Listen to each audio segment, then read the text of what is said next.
Hey guys, how are you doing? I hope you enjoyed that little cinematic over there. I got a lot of questions from people asking how to put those colors in, how to change it, what filters are used, etc., etc.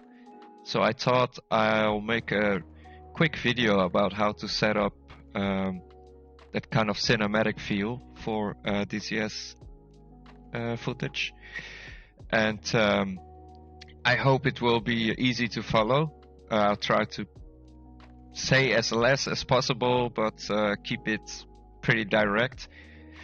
So we got some footage over here, which is the footage that we used in the cinematic that was played in the beginning. And I'm just going to go step by step what I do, what I add to basically recreate it again. So the first thing we want to do is to go to assembly on the top and then add a new adjustment layer like that. Adjust it to, well, the dimensions that you have set and the FPS and all that kind of stuff, and simply drag it over here. So this is going to be the layer where we will apply the effects on. So you drag it all the way over all your footage so that it will apply to all your footage. Then we go to editing, and on the left here you go to effects, and this is your effects panel. So you can basically search for any effects and then drag it over on the adjustment layer. So the first thing we're gonna do is to look for crop. So simply gonna drag crop over here, and then over here on the top left you have the effect control panel. So here you can adjust all the effects. So what we want to do is to go to the top and set 12 or whatever you want. I like to keep it at 12 or 13. And now we have the black bars. So you can see we have some black bars over the top of the footage now. After that, we want to go look for Lumetri colors. So we're going to drag that on top of here as well. And now we scroll down, and here we have the Lumetri colors. It has a lot of stuff that you can use to adjust the colors, adjust the contrast, adjust the levels, all that kind of stuff. So what we want to do is to go to basic corrections, and in here you can adjust a lot of stuff like the temperature, the tint, everything. So what we want to look at first is to go to contrast, and I like to put it on 10. So it's not too obvious, but it's still there.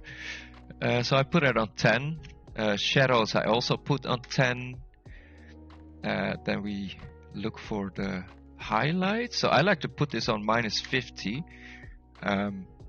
But again, all of these values are up to you.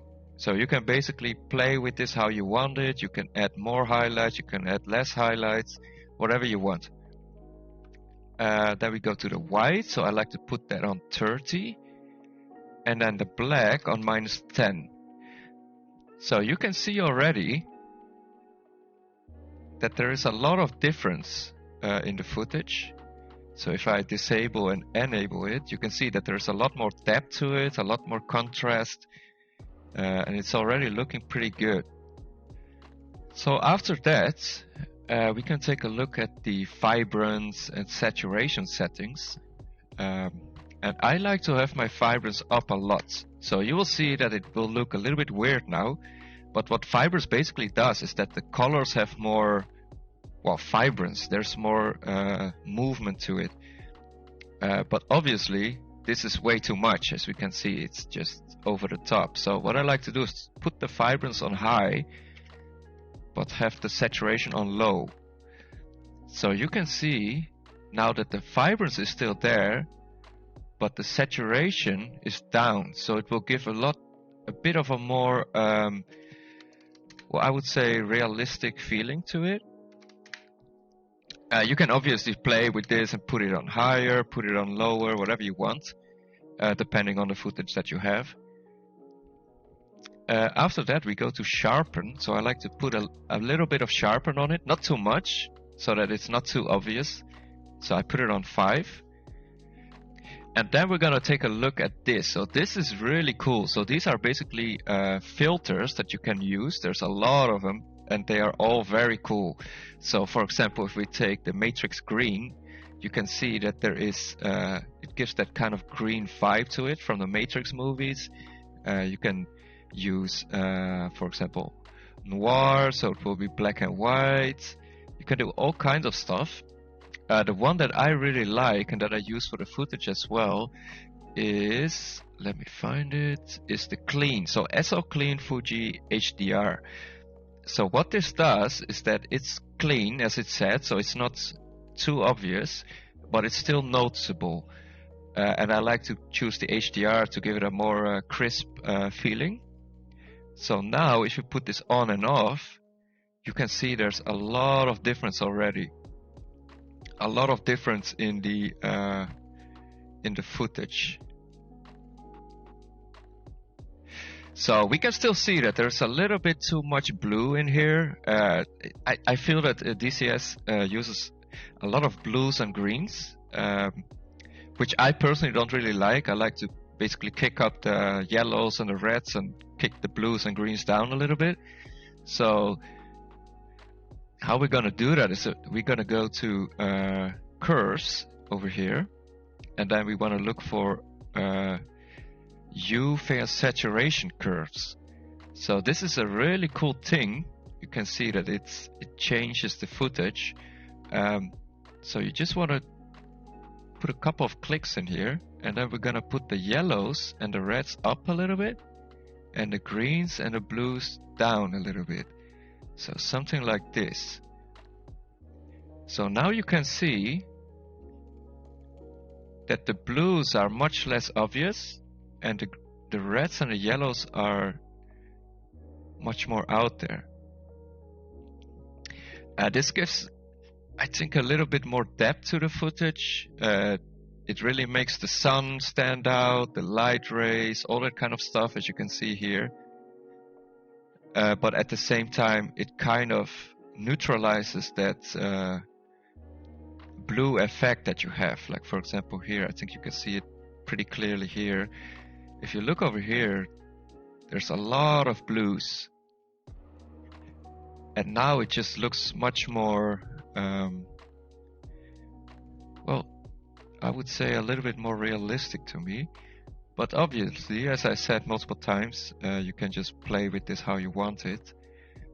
So let's put it at something like this.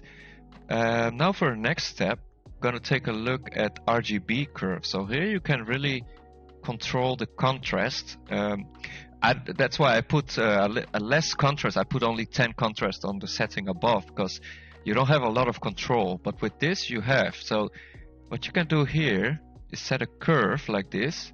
I like to put 2 curves. So over here, these are basically the highlights. So I like to put the highlights up a little bit. And that is also why I put the highlights on -50 on the settings above, because we can control the highlights over here. So look at this. So okay, so we have a little bit of highlights, put a little bit of shadows. Not too much. You don't want it to be too drastic. Well, you know, who am I to say what you want, but talking from personal preference. So I like to put it a little bit like this and look at the difference already. So we can see that the highlights are a little bit too much. So I think I'm going to drag a little bit like this. And look at that, look at the footage, how much it changed already. Alright, so next we want to have that vignette effect so that it focuses your attention a little bit to the center. So we're gonna look for circle and drag it up on the adjustment layer. And we want to choose the blending mode, choose it to stencil alpha so that you can see the footage on the background. Also, we want to change the radius to about 700. Well, depending on how much vignette you want. If you want a little bit less, you can aim for 900, for example. And then we want to go to feather and add about, well, I would say 700. You can obviously experiment with this a little bit. And now we have a little vignette effect, as you can see. So besides that, there are only two things that I do to finish the footage. So first of all, I always use movement in my footage. I think movement adds a lot of dynamic interest to the footage. It basically triggers your brain because your brain likes movement, and it's not too in your face, it's kind of subtle as well.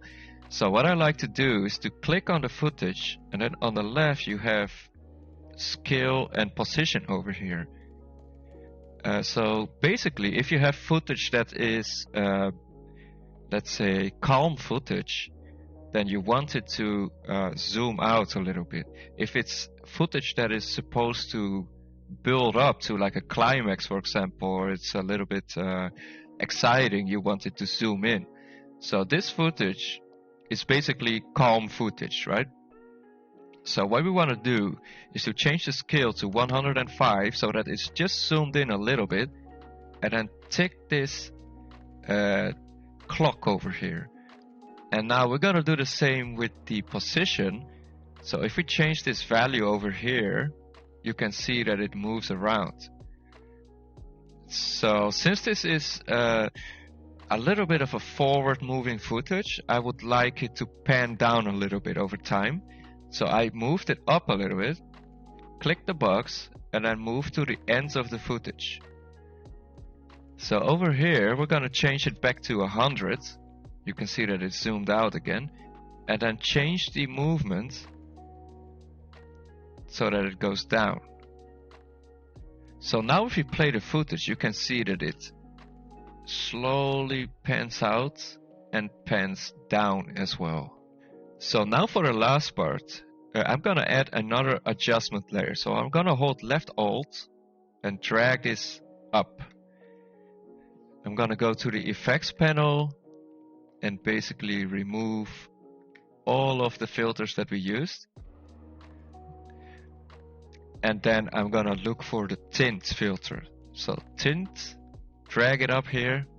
And now you can see that the footage is black and white, but that is okay.